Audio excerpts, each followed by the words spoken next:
ॐ श्री गणेशाय नमः। श्री महालक्ष्मी हृदय स्तोत्रम्। श्रीमत्सौभाग्यजननीं स्तौमि लक्ष्मीं सनातनीं सर्वकामफलावाप्ति साधनैक सुखावहां। श्रीवैकुण्ठस्थिते लक्ष्मी समागच्छ मम अग्रतः। नारायणेन सह मां कृपादृष्ट्या अवलोकय। सत्यलोकस्थिते लक्ष्मी त्वं समागच्छ सन्निधिं। वासुदेवेन सहिता प्रसीद वरदा भव। श्वेतद्वीपस्थिते लक्ष्मी शीघ्रम् आगच्छ सुव्रते। विष्णुना सहिते देवी जगन्मातः प्रसीद मे। क्षीराब्धिसंस्थिते लक्ष्मी समागच्छ समाधवे। त्वत्कृपादृष्टिस्वधया सततं मां विलोकय। रत्नगर्भस्थिते लक्ष्मी परिपूर्णहिरण्मयी समागच्छ समागच्छ। स्थित्वा सुपुरतो मम स्थिरा भव महालक्ष्मी। निश्चला भव निर्मले प्रसन्ने कमले देवी प्रसन्ना वरदा भव। श्रीधरे श्रीमहाभूते तदन्तस्य महानिधिं। शीघ्रम् उद्धत्य पुरतः प्रदर्शय समर्पय।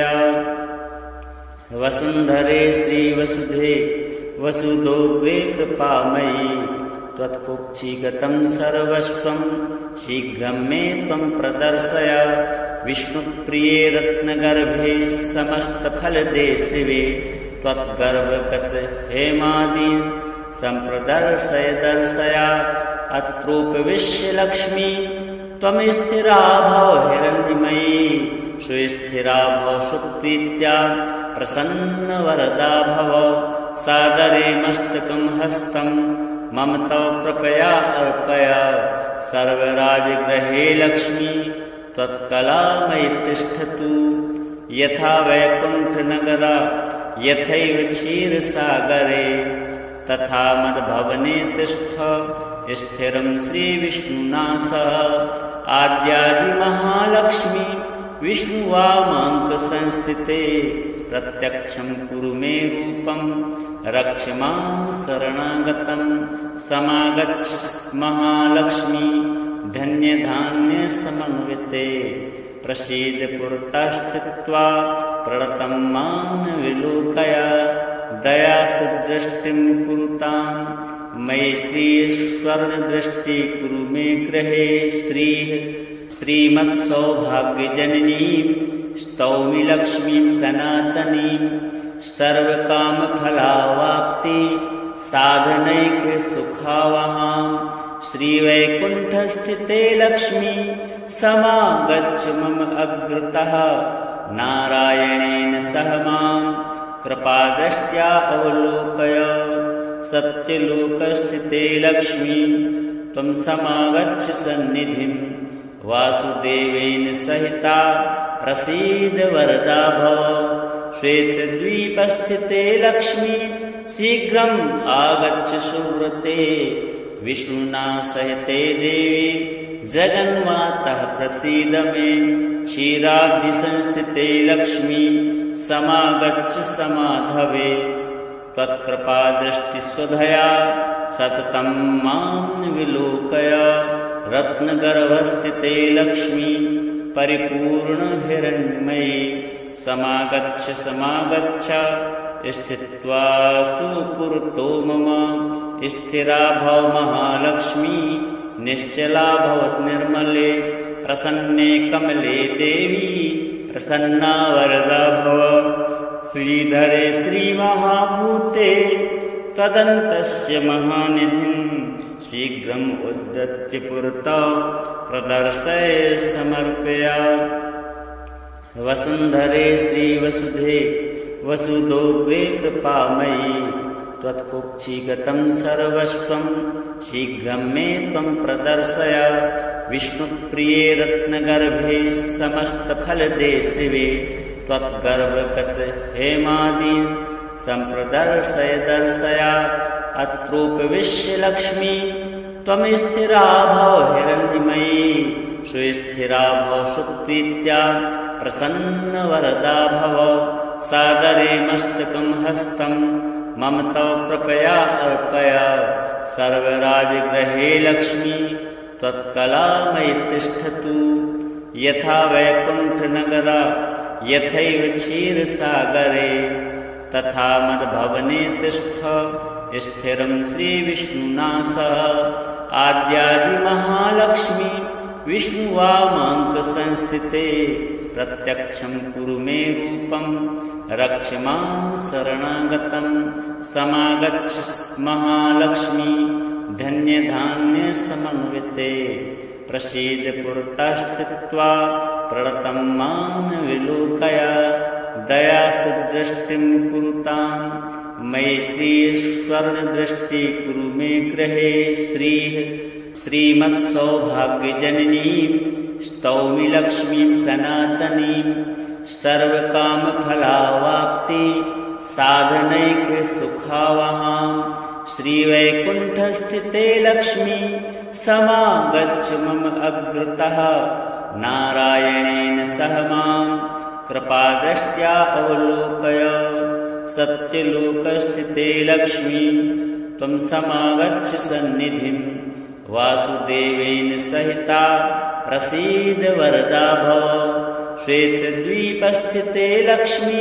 शीघ्रम् आगच्छ सुव्रते विष्णुना सहिते देवी जगन्मातः प्रसीद मे क्षीराब्धिसंस्थिते लक्ष्मी समागच्छ समाधवे त्वत्कृपादृष्टिस्वधया सततं मां विलोकय रत्नगर्भस्थिते लक्ष्मी परिपूर्णहिरण्मयी समागच्छ स्थित्वा सुपुरतो मम स्थिरा भव महालक्ष्मी निश्चला भव निर्मले प्रसन्ने कमले देवी प्रसन्ना वरदा भव श्रीधरे श्रीमहाभूते तदन्तस्य महानिधिं शीघ्रम् उद्धत्य पुरतः प्रदर्शय समर्पया वसुन्धरे श्रीवसुधे वसुदोग्रे कृपामयी त्वत्कुक्षिगतं सर्वस्वं शीघ्रं मे त्वं प्रदर्शय विष्णुप्रिये रत्नगर्भे समस्तफलदे शिवे त्वत्गर्भगत हेमादीन् सम्प्रदर्शय दर्शया अत्रोपविश्य लक्ष्मी त्वं स्थिरा भव हिरण्मयी सुस्थिरा भव सुप्रीत्या प्रसन्नवरदा भव सादरे मस्तकं हस्तं मम तव कृपया अर्पय सर्वराजगृहे लक्ष्मी त्वत्कलामयि तिष्ठतु यथा वैकुण्ठनगरा यथैव क्षीरसागरे तथा मद्भवने तिष्ठ स्थिरं श्रीविष्णुना सह आद्यादिमहालक्ष्मी विष्णुवामाङ्कसंस्थिते प्रत्यक्षं कुरु मे रूपं रक्ष मां शरणागतं समागच्छ महालक्ष्मी धन्यधान्यसमन्विते प्रसीद पुरतस्थित्वा प्रणतं मां विलोकय दयासुदृष्टिं कुरुतां मयि श्रीस्वर्णदृष्टि कुरु मे गृहे श्रीमत्सौभाग्यजननीं स्तौमि लक्ष्मीं सनातनीं सर्वकामफलावाप्ति साधनैकसुखावहां श्रीवैकुण्ठस्थिते लक्ष्मी समागच्छ मम अग्रतः नारायणेन सह मां कृपादृष्ट्या अवलोकय सत्यलोकस्थिते लक्ष्मी त्वं समागच्छ सन्निधिं वासुदेवेन सहिता प्रसीद वरदा भव श्वेतद्वीपस्थिते लक्ष्मी शीघ्रम् आगच्छ सुव्रते विष्णुना सहिते देवी जगन्मातः प्रसीद मे क्षीराब्धिसंस्थिते लक्ष्मी समागच्छ समाधवे त्वत्कृपादृष्टिस्वधया सततं मां विलोकय रत्नगर्भस्थिते लक्ष्मी परिपूर्णहिरण्मयी समागच्छ समागच्छ स्थित्वा सुपुरतो मम स्थिरा भव महालक्ष्मी निश्चला भव निर्मले प्रसन्ने कमले देवी प्रसन्ना वरदा भव श्रीधरे श्रीमहाभूते तदन्तस्य महानिधिं शीघ्रम् उद्धत्य पुरतः प्रदर्शय समर्पया वसुन्धरे श्रीवसुधे वसुदोग्रे कृपामयी त्वत्कुक्षिगतं सर्वस्वं शीघ्रं मे त्वं प्रदर्शय विष्णुप्रिये रत्नगर्भे समस्तफलदे शिवे त्वत्गर्भगत हेमादीन् सम्प्रदर्शय दर्शया अत्रोपविश्य त्वं स्थिरा भव हिरण्मयी सुस्थिरा भव सुप्रीत्या प्रसन्नवरदा भव सादरे मस्तकं हस्तं मम तव कृपया अर्पय सर्वराजगृहे लक्ष्मी त्वत्कलामयि तिष्ठतु यथा वैकुण्ठनगरा यथैव क्षीरसागरे तथा मद्भवने तिष्ठ स्थिरं श्रीविष्णुना सह आद्यादिमहालक्ष्मी विष्णुवामाङ्कसंस्थिते प्रत्यक्षं कुरु मे रूपं रक्ष मां शरणागतं समागच्छ महालक्ष्मी धन्यधान्यसमन्विते प्रसीद पुरतः स्थित्वा प्रणतं मां विलोकय दयासुदृष्टिं कुरुतां मयि श्रीस्वर्णदृष्टि कुरु मे गृहे श्रीमत्सौभाग्यजननीं स्तौमि लक्ष्मीं सनातनीं सर्वकामफलावाप्ति साधनैकसुखावहां श्रीवैकुण्ठस्थिते लक्ष्मी समागच्छ मम अग्रतः नारायणेन सह मां कृपादृष्ट्या अवलोकय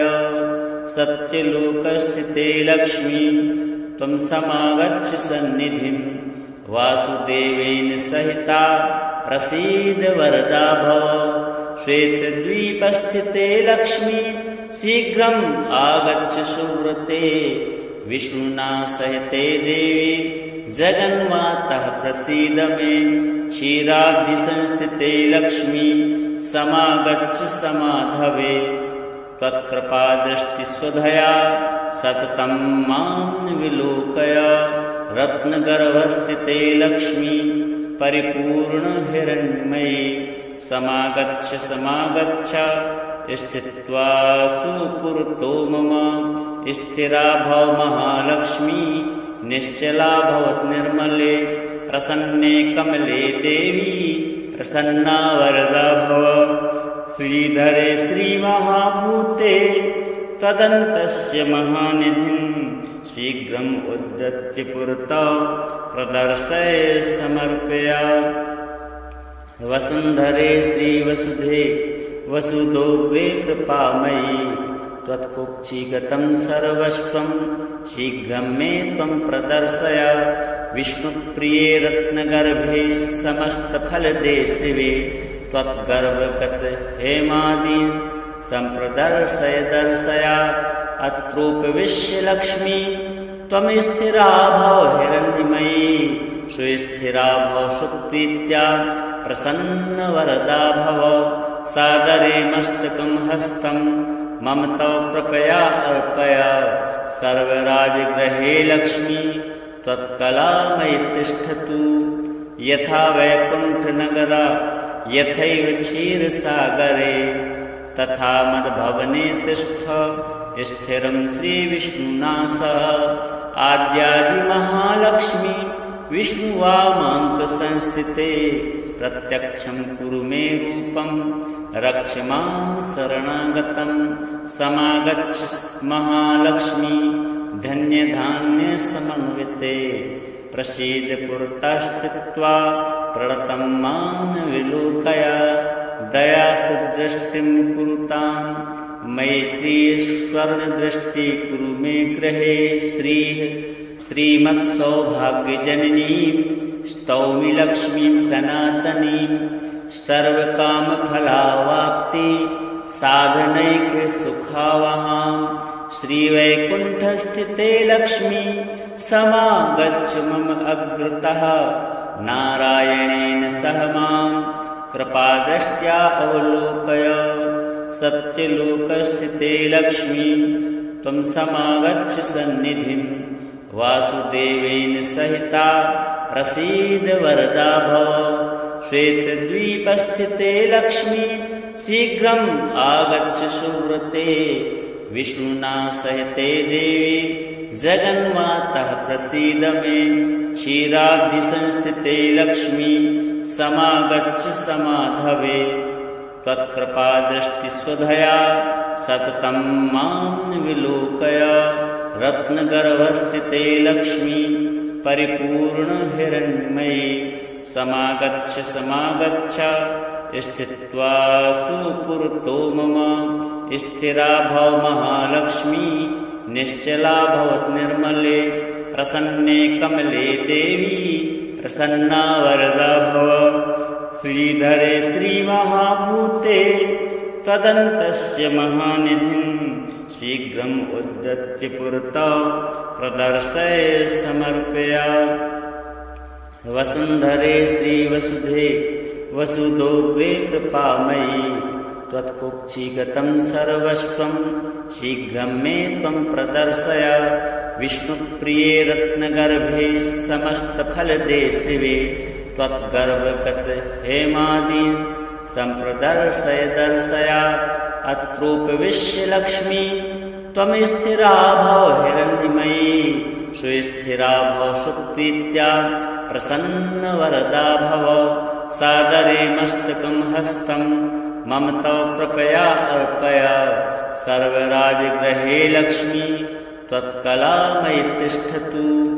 यथा वैकुण्ठनगरा यथैव क्षीरसागरे तथा मद्भवने तिष्ठ स्थिरं श्रीविष्णुना सह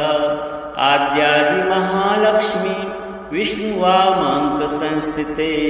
प्रत्यक्षं कुरु मे रूपं रक्ष मां शरणागतं समागच्छ महालक्ष्मी धन्यधान्यसमन्विते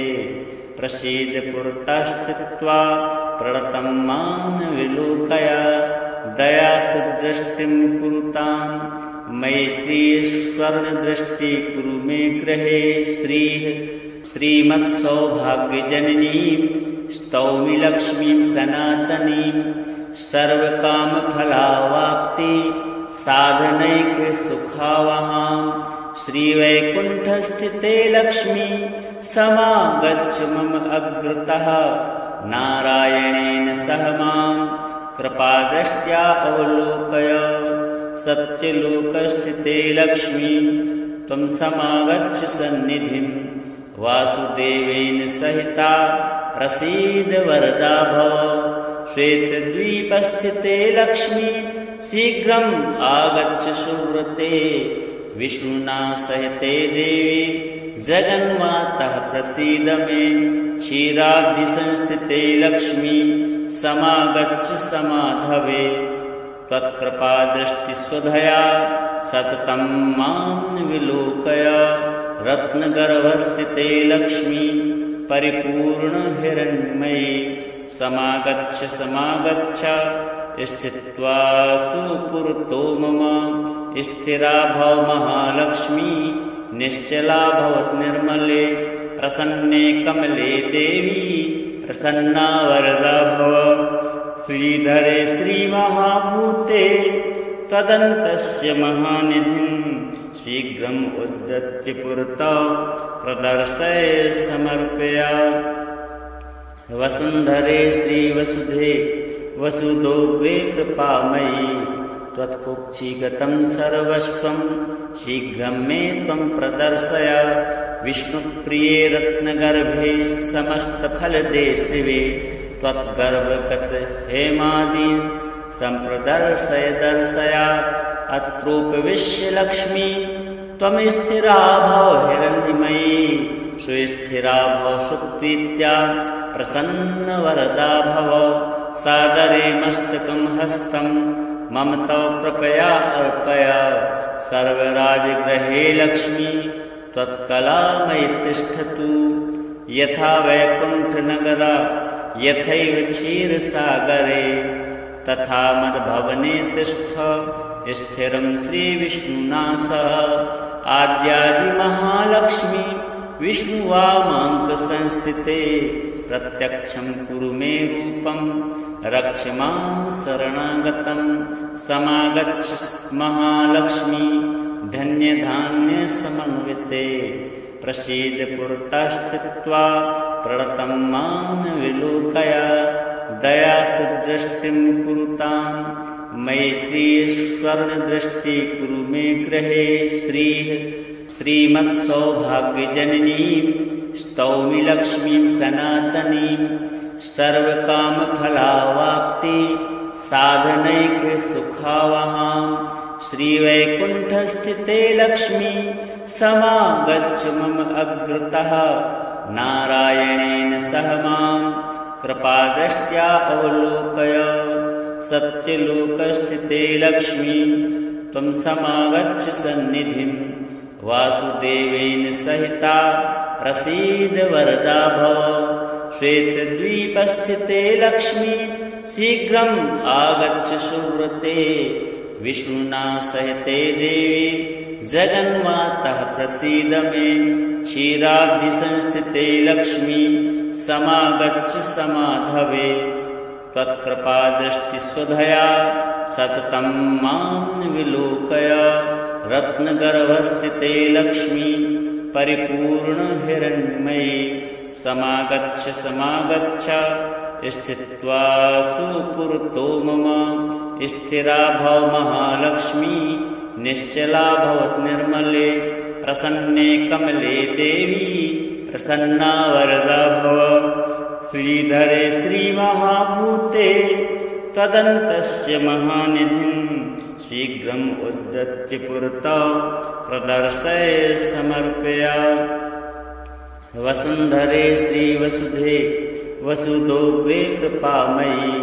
त्वत्कुक्षिगतं सर्वस्वं शीघ्रं मे त्वं प्रदर्शय विष्णुप्रिये रत्नगर्भे समस्तफलदे शिवे त्वत्गर्भगत हेमादीन् सम्प्रदर्शय दर्शया अत्रोपविश्य लक्ष्मी त्वं स्थिरा भव हिरण्मयी सुस्थिरा भव सुप्रीत्या प्रसन्नवरदा भव सादरे मस्तकं हस्तं मम तव कृपया अर्पय सर्वराजगृहे लक्ष्मी त्वत्कलामयि तिष्ठतु यथा वैकुण्ठनगरा यथैव क्षीरसागरे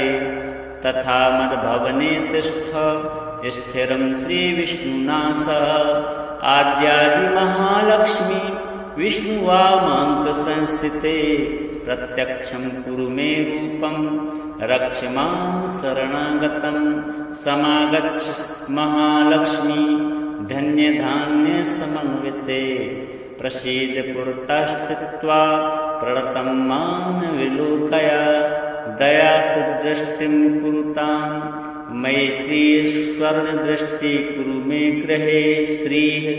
श्रीमत्सौभाग्यजननीं स्तौमि लक्ष्मीं सनातनीं सर्वकामफलावाप्ति साधनैकसुखावहां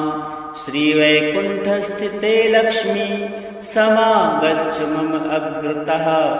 नारायणेन सह मां कृपादृष्ट्या अवलोकय सत्यलोकस्थिते लक्ष्मी त्वं समागच्छ सन्निधिं वासुदेवेन सहिता प्रसीद वरदा भव श्वेतद्वीपस्थिते लक्ष्मी शीघ्रम् आगच्छ सुव्रते विष्णुना सहिते देवी जगन्मातः प्रसीद मे क्षीराब्धिसंस्थिते लक्ष्मी समागच्छ समाधवे त्वत्कृपादृष्टिस्वधया सततं मां विलोकय रत्नगर्भस्थिते लक्ष्मी परिपूर्णहिरण्मयी समागच्छ समागच्छ स्थित्वा सुपुरतो मम स्थिरा भव महालक्ष्मी निश्चला भव निर्मले प्रसन्ने कमले देवी प्रसन्ना वरदा भव श्रीधरे श्रीमहाभूते तदन्तस्य महानिधिं शीघ्रम् उद्धत्य पुरतः प्रदर्शय समर्पया वसुन्धरे श्रीवसुधे वसुदोग्रे कृपामयी त्वत्कुक्षिगतं सर्वस्वं शीघ्रं मे त्वं प्रदर्शय विष्णुप्रिये रत्नगर्भे समस्तफलदे शिवे त्वद्गर्भगत हेमादीन् सम्प्रदर्शय दर्शया अत्रोपविश्य लक्ष्मी त्वं स्थिरा भव हिरण्मयी सुस्थिरा भव सुप्रीत्या प्रसन्नवरदा भव सादरे मस्तकं हस्तं मम तव कृपया अर्पय सर्वराजगृहे लक्ष्मी त्वत्कलामयि तिष्ठतु यथा वैकुण्ठनगरा यथैव क्षीरसागरे तथा मद्भवने तिष्ठ स्थिरं श्रीविष्णुना सह आद्यादिमहालक्ष्मी विष्णुवामाङ्कसंस्थिते प्रत्यक्षं कुरु मे रूपं रक्ष मां शरणागतं समागच्छ महालक्ष्मी धन्यधान्यसमन्विते प्रसीद पुरतस्थित्वा प्रणतं मां विलोकय दयासुदृष्टिं कुरुतां मयि श्रीस्वर्णदृष्टि कुरु मे गृहे श्रीमत्सौभाग्यजननीं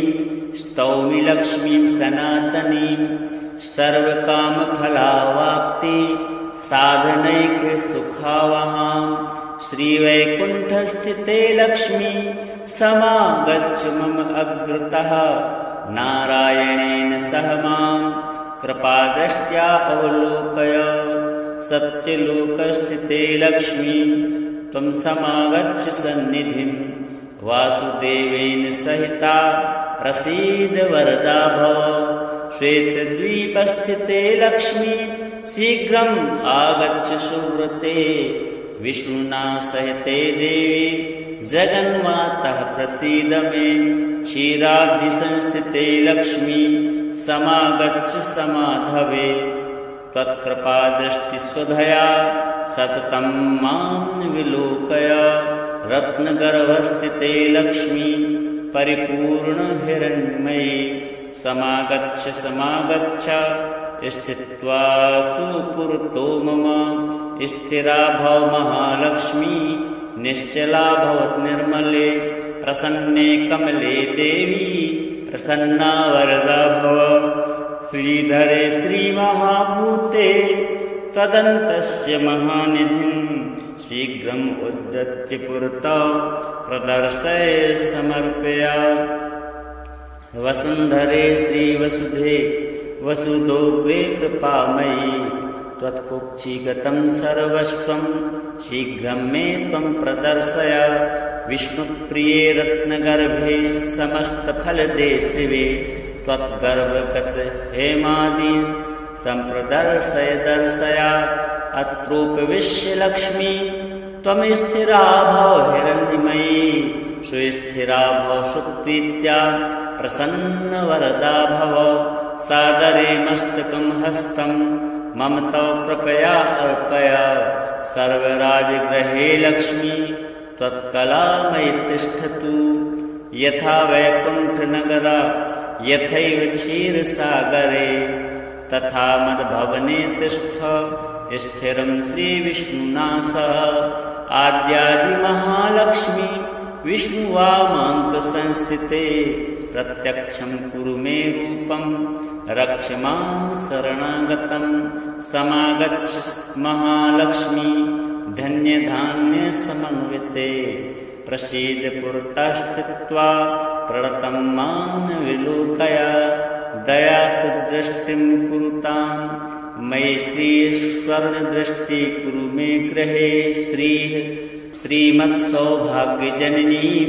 स्तौमि लक्ष्मीं सनातनीं सर्वकामफलावाप्ति साधनैकसुखावहां श्रीवैकुण्ठस्थिते लक्ष्मी समागच्छ मम अग्रतः नारायणेन सह मां कृपादृष्ट्या अवलोकय सत्यलोकस्थिते लक्ष्मी त्वं समागच्छ सन्निधिं वासुदेवेन सहिता प्रसीद वरदा भव श्वेतद्वीपस्थिते लक्ष्मी शीघ्रम् आगच्छ सुव्रते विष्णुना सहिते देवी जगन्मातः प्रसीद मे क्षीराब्धिसंस्थिते लक्ष्मी समागच्छ समाधवे त्वत्कृपादृष्टिस्वधया सततं मां विलोकय रत्नगर्भस्थिते लक्ष्मी परिपूर्णहिरण्मयी समागच्छ समागच्छ स्थित्वा सुपुरतो मम स्थिरा भव महालक्ष्मी निश्चला भव निर्मले प्रसन्ने कमले देवी प्रसन्ना वरदा भव श्रीधरे श्रीमहाभूते तदन्तस्य महानिधिं शीघ्रम् उद्धत्य पुरतः प्रदर्शय समर्पय वसुन्धरे श्रीवसुधे वसुदोग्रे कृपामयी त्वत्कुक्षिगतं सर्वस्वं शीघ्रं मे त्वं प्रदर्शय विष्णुप्रिये रत्नगर्भे समस्तफलदे शिवे त्वद्गर्भगत हेमादीन् सम्प्रदर्शय दर्शय अत्रोपविश्य लक्ष्मी त्वं स्थिरा भव हिरण्मयी सुस्थिरा भव सुप्रीत्या प्रसन्नवरदा भव सादरे मस्तकं हस्तं मम तव कृपया अर्पय सर्वराजगृहे लक्ष्मी त्वत्कलामयि तिष्ठतु यथा वैकुण्ठनगरा यथैव क्षीरसागरे तथा मद्भवने तिष्ठ स्थिरं श्रीविष्णुना सह आद्यादिमहालक्ष्मी विष्णुवामाङ्कसंस्थिते प्रत्यक्षं कुरु मे रूपं रक्ष मां शरणागतं समागच्छ महालक्ष्मी धन्यधान्यसमन्विते प्रसीद पुरतः स्थित्वा प्रणतं मां विलोकय दयासुदृष्टिं कुरुतां मयि श्रीस्वर्णदृष्टि कुरु मे गृहे श्रीः